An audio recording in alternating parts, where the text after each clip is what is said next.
Hey,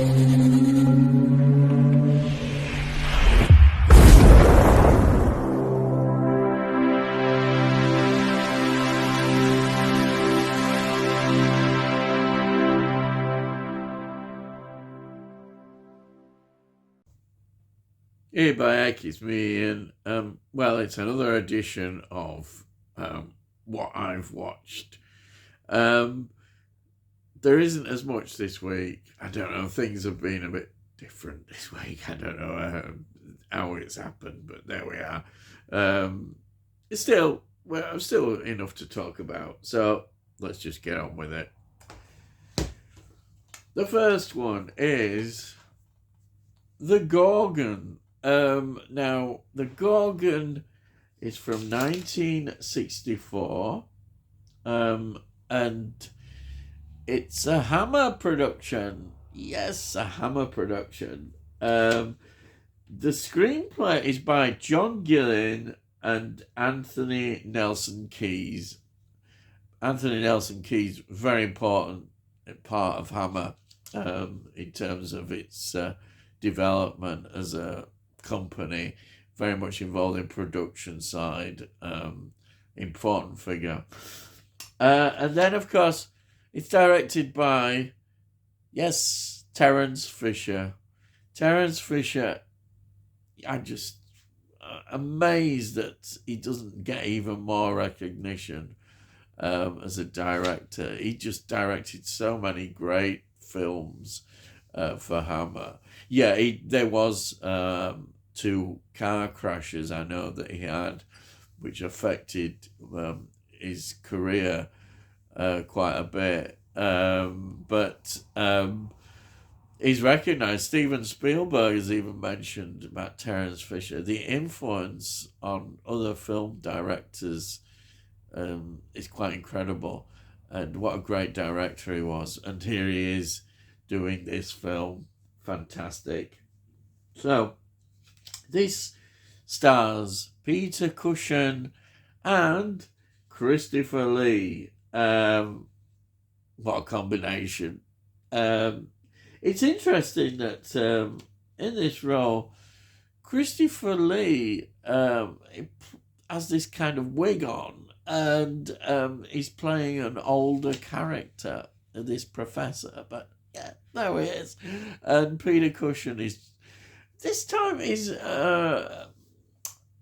playing a doctor who is somebody who seems to be kind of not facing things, hiding secrets, or knowing. That's the feeling you get, certainly, from his character. And this is exactly what is happening. Now, it's got Richard Passio also starring in this. He was in Room at the Top, 1959. Sword of Sherwood, 1960. Yesterday's Enemy, I forgot about this one. Brilliant film, 1959. And of course, it was in Rasputin, the Mad Monk, 1966, which also had Christopher Lee in that role. Let's see. The Watcher in the Woods. That's a really good one. 1980. Just a few films that he was involved in. And then we've got an actress who is very well known in terms of her work, Barbara Shelley. Barbara Shelley. She was in The Camp on Blood Island, 1958. The Village of the Damned, 1960. She was in Blood of the Vampire, 1958. She was in Shadow of the Cat, 1961, which is a great one, that. And then, of course, she was in Dracula, Prince of Darkness, 1966, which is a brilliant film. And Rasputin, the Mad Monk, 1966. She was in Quatermass and the Pit, 1967. And also Ghost Story, 1974. Just a few films that she was involved in. So this film is set in Germany in 1910 in a sort of fictional village, Villers of Vandorf. It's the background is that there's 7 murders. There has been in 7 years, and each victim they discovered had been turned to stone. Yes. Now, that is a bit outstanding, isn't it? And a bit worrying. And it's the sort of thing that you can't really do an autopsy on, as we see when the doctor is called. You can't do one. What, of course, is clear is that if you look into the creature's eyes and the stare, then, of course, you turn to stone. And this is all sort of the background of the Gorgon, in the mythology, that if you look, this is what's going to happen. It's like the Medusa thing as well, so it's all the same sort of mythology. But this is such an enjoyable film. You can't help but love it. And on the budget, again, it's quite a small budget, but the set that they've done, the castle that they've created, it's really good. This is all done in studio, that particular castle. It looks really good on the limited budget that they have. And I think the makeup looks pretty good. Barbara Shelley, they do a good job. Some people have laughed at it and saying, well, it's cheaper. But I think, I'm considering what it is, I think it's effective, and it doesn't spoil my enjoyment of this film whatsoever. I've seen it quite a lot of times over the year. I still enjoy it. It's highly recommended. Really is. Now, I totally change here in direction. We have got Mr. Klein. Now, Mr. Klein, this is from 1976. It's written by Franco Slonas, and Costa Gavras, right? And it's directed by Joseph Losey, who is such a wonderful director. I really enjoy watching all the films that he did. He had a great career. Now, this is one that he did in French.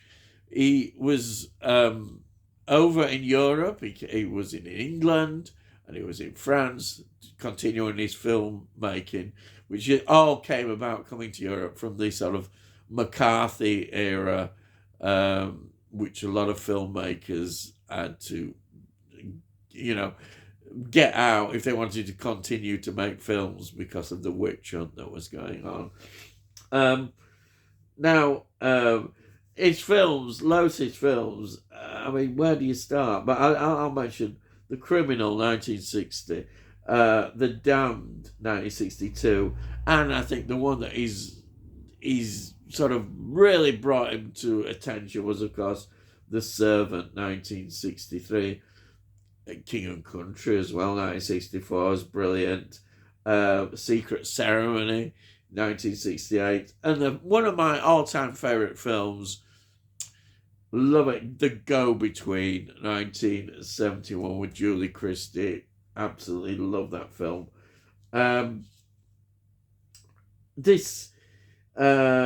Let's see, we've got a film where also Jeanne Moreau.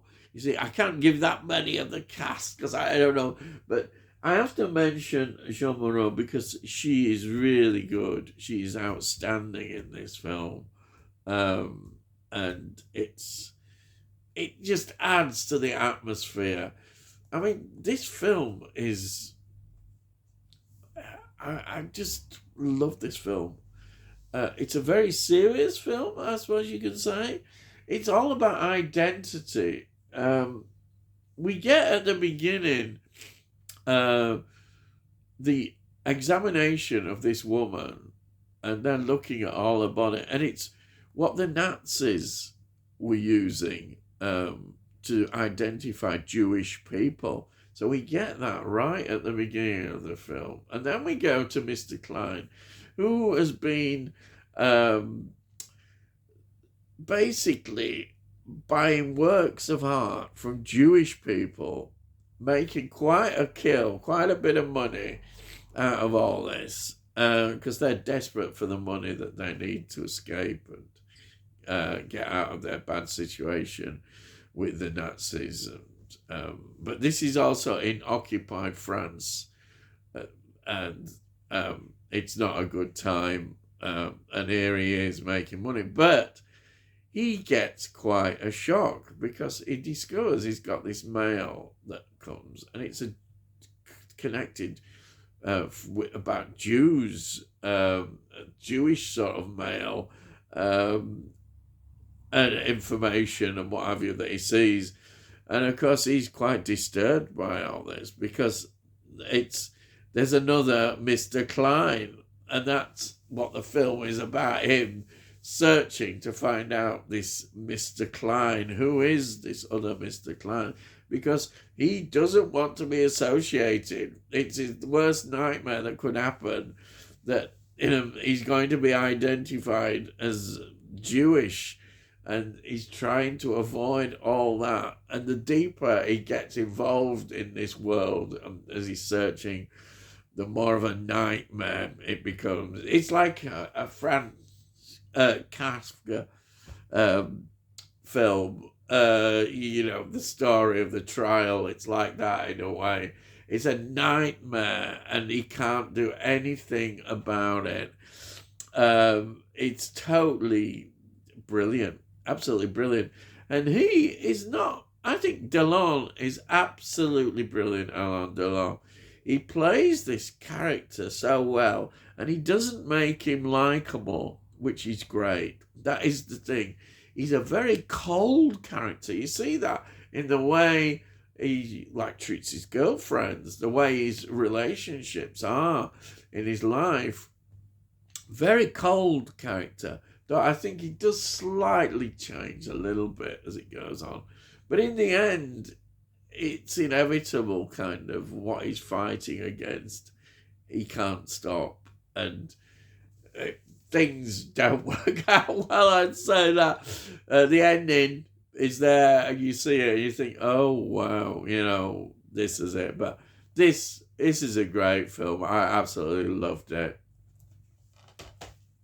So the next one is a change again. Now, it is The File of the Golden Goose, and this is from 1969. Now, it's in a different version. I think this could be French or Spanish, or possibly French version.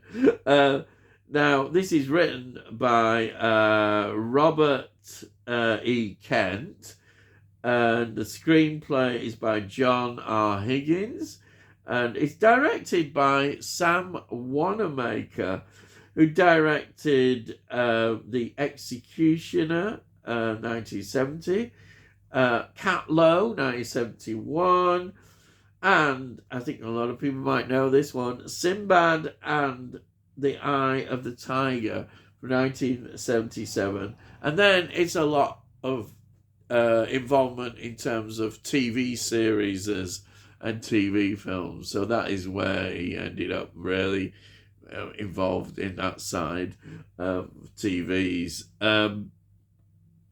Now, it stars Yul Brynner. Yul Brynner, what can I say about Yul Brynner? He is fantastic. Just his whole look and image is just great. He's just got that charisma about him. Fantastic. Now, I should have mentioned as well, this is a British film, and it's filmed here in London and the surrounding areas. It's just absolutely brilliant to see all that and see Yul Brynner. Oh yes, Yul Brynner. And then, I mean, I'm just going to mention the highlights. The King and I really brought him into sort of focus in 1956. But of course, The Magnificent Seven, 1960, is just brilliant. He's in that one. And the Great Western, Villa Rides, 1968. Cat Lowe is in that, 1971. And of course, Westworld really brought him to attention, 1973, and with Future World as well, an appearance in that in 1976. Brilliant. There's also Charles Gray, who's a recognizable figure in this, who was in You Only Live Twice, which is possibly, it is, I think, my favorite James Bond film with Sean Connery. First one I saw, and that's 1969. And of course, another classic, some people would say is Hammer at its best, is The Devil Rides Out from 1968. He was in that. And then, yes, he's in Cromwell. You know, me and Cromwell. Cromwell is just such a great film from 1970. He's in that, and he plays the Earl of Essex. Really good, absolutely wonderful. And he was, again, back in another Bond in a bigger role, playing Blofeld in Diamonds Are Forever, which is 1971, which unfortunately is not a great film. It's Sean Connery's just going through the motions. It's not a very good film. But anyhow, there we are. And I love Sean Connery. Sean Connery as James Bond. It's fantastic. Theatre of Blood. Say no more. That is absolutely brilliant. 1973. And it was in Agatha Christie's The Mirror Cracked, which a lot of actors were, from 1980. Then we've also got an appearance here. I've got to mention him. Edward Woodward. Edward Woodward. He, of course, was really well known for playing Callan in a TV series, 1967 to 1972. I think they did a film as well of it. He was also in Young Winston, 1972. And, of course, famously in one of the greatest horror films of all time, he was in The Wicker Man, which is from 1973. He also appeared in Hot Fuzz, which is 2007. So, fantastic. What an actor. So you're saying, what is this about? Well, they classify it as a sort of, well, a noir thriller. And it starts off where it's done almost in this sort of, there's like a commentary to it, and it's got that sort of feel that they're trying to do a sort of serious sort of documentary kind of look at it, and then it goes, we've got all the acting going on.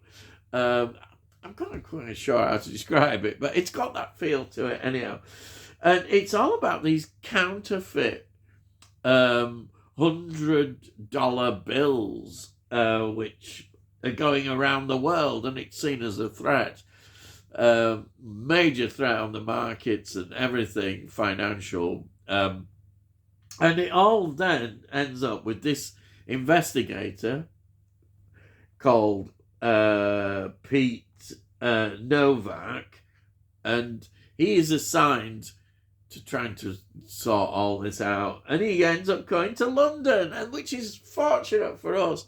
That means we get to see London in this period, and as I always love seeing all the archive stuff about London, and he's got this, that somebody in the actual service is involved, and that's the tip-off he's been given. And if that's so, it's going to cause a lot of, a hell of a lot of problems. So it's good to see Yul Brynner there coming into our country. And I loved it. Absolutely loved it. It's got an inevitability about it, but it is really good. I just thought it was a pretty cool film. I really enjoyed it. You can't help but love it, you know. Look, here it is. That Big Ben, London scenes. You can't beat it, can you? Okay, so the next film I want to talk about, I've got too many left, is Dark Places. This is from 1974. I suppose it's described as psychological horror. It's written by Ed Brennan and Joseph Van Winkle, and it's directed by Don Sharp. Don Sharp was interesting in terms of the films that he's directed. Right, The Golden Disc, 1959, The Professionals, 1960. Not 1980, yeah. Kiss of the Vampire, 1963. Witchcraft, 1964. The Devil Ship Pirates, we often hear that one mentioned, 1964. Curse of the Fly, 1965. And here we are, The Face of Fu Manchu, 1965. Christopher Lee, I love those Fu Manchu films. And of course, he directed Rasputin, the Mad Monk, 1966 Hammer film. Of course, Brides of Fu Manchu, 1966. Jules Verne's Rocket to the Moon, 1967. Psychomania, 1973. And of course, Callan, he directed Callan, the film that they did in 1974. And then he did 39 Steps, which a few weeks ago, or maybe a bit longer, I talked about. That's the 1978 version, which is absolutely fantastic. What can I say? Absolutely love that. So this stars Christopher Lee. There we are. Joan Collins. I'm a big fan of Joan Collins. Joan Collins, just what a wonderful career she had. And she's a beautiful lady as well. Going right back into the 50s and continuing right through. In this, actually, she really is beautiful in this. Absolutely. It just fantastic. She just adds something. And she's a great actress. I think she's a fantastic actress. I really think Joan Collins, fantastic. Absolutely love her. And we've also got Herbert Lom. Who doesn't love Herbert Lom, appearing in so many great films in certain roles? As well known, I think, with the Pink Panther films, but Herbert Lom is just so great. And then we've got a face that you might think, what's he doing in this film? Because, well, it is Robert Hardy. Now, Robert Hardy had some interesting films he was involved in. He was in 10 Rillington Place, 1971, which is, I've always mentioned in that film. Young Winston, 1972. But the film that is of real interest, he was in Demons of the Mind, 1972, which is a Hammer film, which a lot of people, when they're looking at Hammer, don't rate this. It's seen as a bit of an oddball kind of film, but I think it's pretty good. I really like it. It's a good one. And he was in also Psychomania, 1973, and The Shooting Party, 1984, which I mentioned quite a bit. And also he was in these Harry Potter films. I mean, this is quite a big career, isn't it, really? Harry Potter, Chamber of Secrets, 2002. Harry Potter and the Prisoner of Azkaban. I can never say that one. 2004. Harry Potter and the Goblet of Fire, 2005. And Harry Potter, oh, here we go again. And the Order of the Phoenix. Is that the Order of the Phoenix? Something like that. 2007. Yes. I haven't seen the Harry Potter films for blooming ages. Perhaps I should see them. I don't know. I did enjoy them, but it's quite a thing to go through them all, isn't it? It is. You have to have binge them all. But yeah, that's anyhow. I've gone off. But this, you're saying, well, what's this about? Well, it's about greed. Actually, it's about money. What happens is this man dies, and he leaves this house to Robert Hardy's character, and what he ascertains from all this that there's a hell of a lot of money that's hidden in the house. And this house is in a dilapidated state, but he's going to go and live there. But he's got a very bad reputation because people have been murdered there, and it's got a very it's quite run down as well. You could say it's haunted. It's haunted. And what another aspect to this film as well is that we get like parallel stories about an ancestor. You see this painting, and it's him. It's quite clear it's him. It's one of his ancestors, and we see the parallel story about what went on in the past, which is a great touch. I love that when you get like two timelines, and absolutely brilliant. And Christopher Lee and Joan Collins, brother and sister, they're plotting away. She's basically trying to sort of seduce Robert Hardy's character, get involved with him, and it's all, the money. It's all about the money. But of course, what I love about this film is that Robert Hardy starts to descend into kind of madness. Yes, as the forces take over. I won't go into tell you any more on that, but this is a very enjoyable film. I loved it. And then the last film is a classic. I think it is an absolute classic. It is Cocoon from 1985. Now, the story is by David Saperstein, and the screenplay is by Tom Benelek. Yeah, Benelek. It's directed by Ron Howard. There's a name. Now, Ron Howard was a child actor. He went right back to the Andy Griffith show, which ran between 1960 and 1968.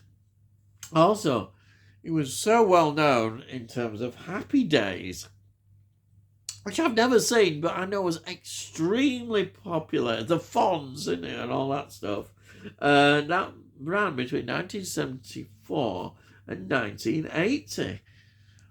And then also, as a director, because he became a director, he directed Splash.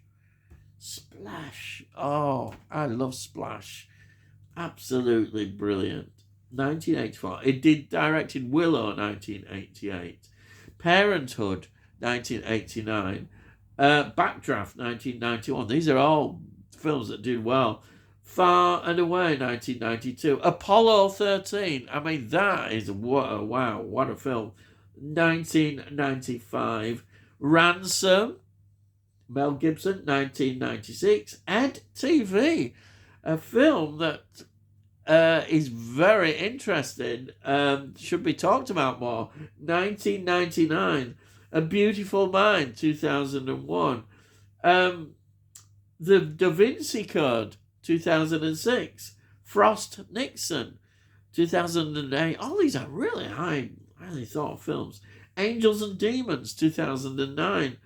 And then he did Solo, a Star Wars story, 2008, which was, I know they only did one film of the story of early part of Han Solo's career, but yeah, it's not a bad film.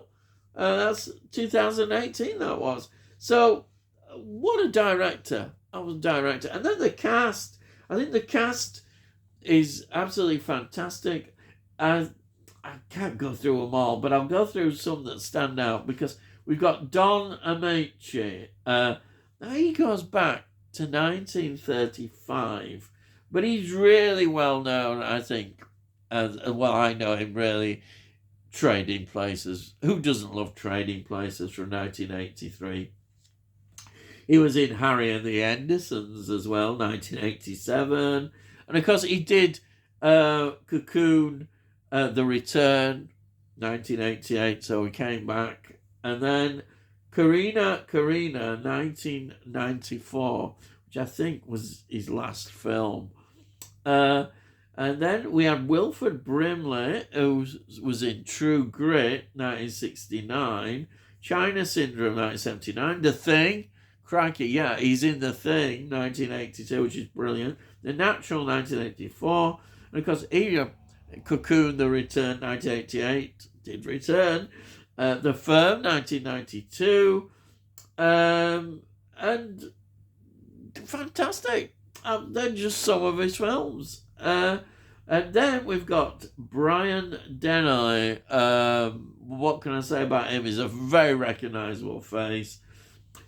Films he was involved in: Looking for Mr. Goodbar, 1977, First Blood, 1982, which is the proper name of the film. It's not Rambo 1, but it's the beginning and the best of the Rambo films. Silverado, 1985, because he was in Cocoon, The Return, 1988. Presumed Innocent, 1990, which is Harrison Ford film. Gladiator, 1992. Righteous Kill, 2008. Son of the South, 2020. And then we've got Stephen Guttenberg, who was in Boys from Brazil, 1978. Diner, 1982. Now, I don't know whether this is a good thing, but he was in the first 4 Police Academy films.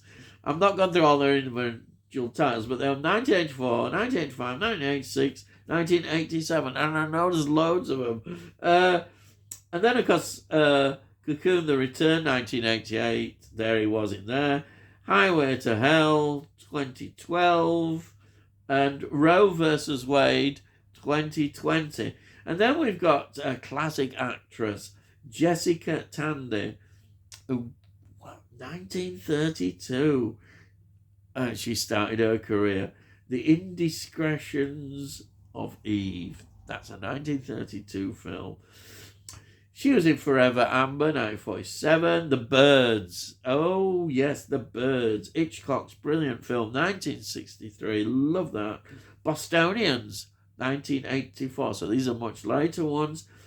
Batteries Not Included, 1987. I've got Cocoon, The Return, 1988. And then this, I remember this because it was all over the news. She was in Driving Miss Daisy, 1989. Morgan Freeman, and that's a show for as well. And it was an Oscar-winning performance. That's it. It was big news. She was also in Fried Green Tomatoes, 1991. And last film was Nobody's Fool in 1994. What a career that is. 1932 right through to 1994. Fantastic. Then I've just got to mention another actress, and it's Janie Welsh, who is the daughter of Raquel Welch. She didn't really have a big film career. She had a model career. But she was in Cocoon, The Return, 1988, and a film called I Shot Andy Warhol in 1996. But she was very much a model, doing other sort of things as well. But those were 2 films that she was involved in. So, what is this film about? I think that most of you probably do know because it's such a well-known film. But it's set in an old people's home, and these characters, they go for their sort of life is in there, and they're getting on a bit, but they still want to be kind of, they've got that, they want to be young again and carry on doing things. And they go and have a sort of routine where they sneak out and go to this swimming pool and swim there. And they're rebels, really, as well, which is great against the old people's home. Now, where they go swimming, that is rented out to this group of people. But are they people? No, they're not people. They're aliens. And then we get the story of they hire this boat from who I really enjoyed the role, Steve Guttenberg, his character. And they go out into the ocean and get these pods from undersea, and these pods contain their people, basically, yeah. And they put them in this swimming pool, and then what happens is that these when the people go in swimming, they suddenly find themselves rejuvenated. It has a massive effect on them. Yeah, these guys, they're suddenly all feeling young, and it increases their libido as well. They suddenly get, sexy and all that sort of stuff, and they invite their ladies as well there. Everybody's really, and then the story just develops, and everybody finds out about all these old people. They all end up going into this place. It's wonderful. And of course they get discovered that doing this by the aliens. But it's such a wonderful, warm film, and the way that the aliens recognize, unfortunately, that things haven't worked out how they wanted, the aliens, but these they build a relationship with these old people, and it's wonderful. This film it's a feel good film. Yes, I think that's it. It's a sci-fi feel good film. I always remember because my mum and dad were not great sci-fi fans, but they love this film. I think because it relates. They can relate to this film, and now as I get more and more older as well, I begin to relate to it. But I've always loved this film. I remember when I saw it at the cinema, I just fell in love with it. It's a beautiful film, feel-good film, great performances. That's it. I've gone on too long. That's all. It's amazing, isn't it? I've watched less films, but I've still been going on a lot about what I have watched. Anyhow, that's it. Well, I hope you've enjoyed this video. Now, if you have, well, please give it a like. If you give it a like, it's good for my channel. It gets it onto YouTube, and hopefully other people might enjoy it.